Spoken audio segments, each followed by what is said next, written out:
ജങ്കുക്ക് ഹീറോയിനെ നന്നായിട്ട് ക്യാരിങ് ചെയ്യാൻ തുടങ്ങി. അങ്ങനെ ജങ്കുക്ക് കോൾ വന്നു.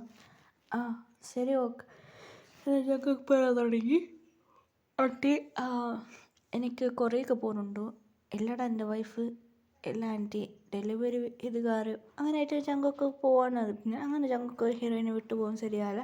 അങ്ങനെ ജങ്കുക്ക് കോൾ ചെയ്ത് പറഞ്ഞു നഞ്ചു എന്നോട് പോകാമെന്ന്. എന്നാൽ നഞ്ചുവിനെ വിളിച്ചു. അങ്ങനെ നഞ്ചുവിന് വന്നു.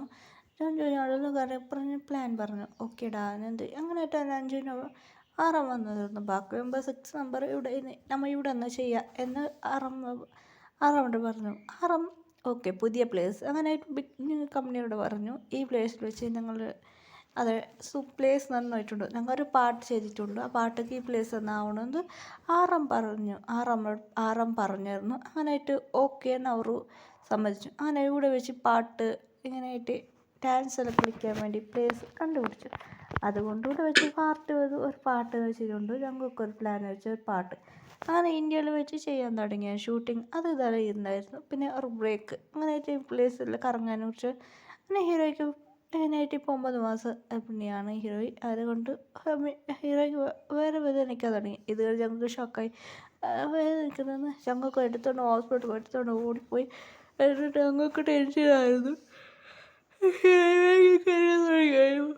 സൗണ്ട് ഉണ്ടാക്കായിരുന്നു. ഹീറോയി പത്തൊന്ന് മയങ്ങി വീണു. അങ്ങനെ ഹീറോയ്ക്ക് ബേബി ജനിച്ചു. ജങ്കുക്ക് വന്ന് നോക്കുക. ജങ്കുക്ക് ഭയങ്കര ഹാപ്പി ആയിരുന്നു. നല്ല ക്യൂട്ടായിട്ട് ബേബീസ് ട്വിൻസ് അതെ ബോയ് ബേബി ഗേൾ ബേബി. ജങ്കുക്ക് ഭയങ്കര ഹാപ്പിയായി. നിനക്കും അനിയത്തി വരെ പോകുന്നത് ജങ്കുക്ക് ബോയ് ബേബിയോട് പറഞ്ഞു പോയി. അത് സ്മൈൽ ചെയ്തായിരുന്നു. അങ്ങനെ ഹീറോയിൻ ഭയങ്കര ക്യാരിങ് ചെയ്യാൻ തുടങ്ങി. ഫുഡ് ഇതെല്ലാം അമ്മ നിങ്ങൾ നോക്കിക്കോ ഞങ്ങൾക്ക് പറഞ്ഞു. എനിക്ക് ഷൂട്ടിംഗ് ഒന്നും ചെയ്ത് വരാതെ പിന്നെ ഞങ്ങൾക്ക് ഷൂട്ടിംഗ് അത് ഭയങ്കര ബിസി ആയിട്ട് ഷൂട്ടിംഗ് എല്ലാം ചെയ്യാൻ തുടങ്ങിയായിരുന്നു. അങ്ങനെ പിന്നെ കുറച്ച് ഡേയ്സ് കഴിഞ്ഞ് കൊറിയൊക്കെ വന്നു. അങ്ങനെ ആ സോങ്സിൽ ഭയങ്കര ഫേമസ് ആവാൻ തുടങ്ങി. എല്ലാവരോടും ഗുഡ് ന്യൂസ് മൈ വൈഫ് ഇങ്ങനെ എല്ലാവരോടും പറഞ്ഞു. എല്ലാവരും ഹാപ്പി ആയിരുന്നു. ഹീറോയ്ക്ക് കുറച്ച് ഡൗട്ട് വന്നായിരുന്നു.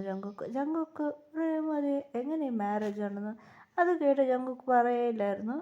അപ്പോൾ ജങ്കുക്ക് ഒരു ദിവസം ജങ്കുക്ക് കുറിച്ച് നീ പറയണം ഇല്ല ഞാൻ ഇവിടുന്ന് പോകണം ഹീറോയി മിരട്ടി. ജങ്കുക്ക് എല്ലാ കാര്യവും പറഞ്ഞിരുന്നു.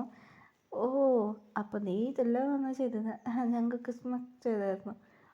ഞാൻ ഫസ്റ്റ് ടൈം പിന്നെ ഇത് കളർ പൊടിയില്ല കണ്ടത്. അതുകൊണ്ട് അവിടെ കളിക്കുക അത് ഹോളി അങ്ങനെ ജങ്കുക്ക് സ്മക്ക് ചെയ്തിട്ട് പറഞ്ഞായിരുന്നു. അപ്പോൾ ആണെങ്കിലും പിടിച്ചിനി. പിന്നെ ഞാൻ അവിടെ വെച്ച് കണ്ട് ഇങ്ങനെ ജങ്കുക്ക് ഹീറോയിനോടെല്ലാം വെച്ച് കണ്ടതെല്ലാം അറിയും. ഓ ശരി ഓക്കെ എന്ന് ഹീറോയിൻ സ്മക്ക് ചെയ്തിട്ട് ഹീറോയിൻ പോയായിരുന്നു. അങ്ങനെ എല്ലാവരും ഫാമിലി ഫോട്ടോ എടുത്തായിരുന്നു. ഹീറോയിൻ മമ്മിയെല്ലാം വന്നിട്ടുണ്ടായിരുന്നു. അങ്ങനെ കുട്ടിക്ക് പേരെല്ലാം കുറച്ച് ഡേയ്സ് കഴിഞ്ഞ് ഹീറോയിൻ ബേബിക്ക് പേരെല്ലാം ഇട്ട് അങ്ങനെ എല്ലാവരും ഹാപ്പി ഫാമിലി ആയിട്ട്. ജങ്കുക്കും മമ്മിക്കും ഓക്കെയാണ്. അതുകൊണ്ട് ഡാഡി മമ്മിക്ക് എപ്പോഴും മാരേജ് ആയിക്കുമെന്ന് പറഞ്ഞാൽ അങ്ങനെ എല്ലാവർക്കും മാരേജായി. ജങ്കുക്ക് മാത്രം സിംഗിളായിട്ടുണ്ടായിരുന്നു. അതുകൊണ്ട് ജങ്കുക്കും മാരേജായി. ജങ്കുക്ക് ഏത് പേരും സെറ്റായില്ല പറഞ്ഞു. അതുകൊണ്ട് ഞങ്ങൾക്ക്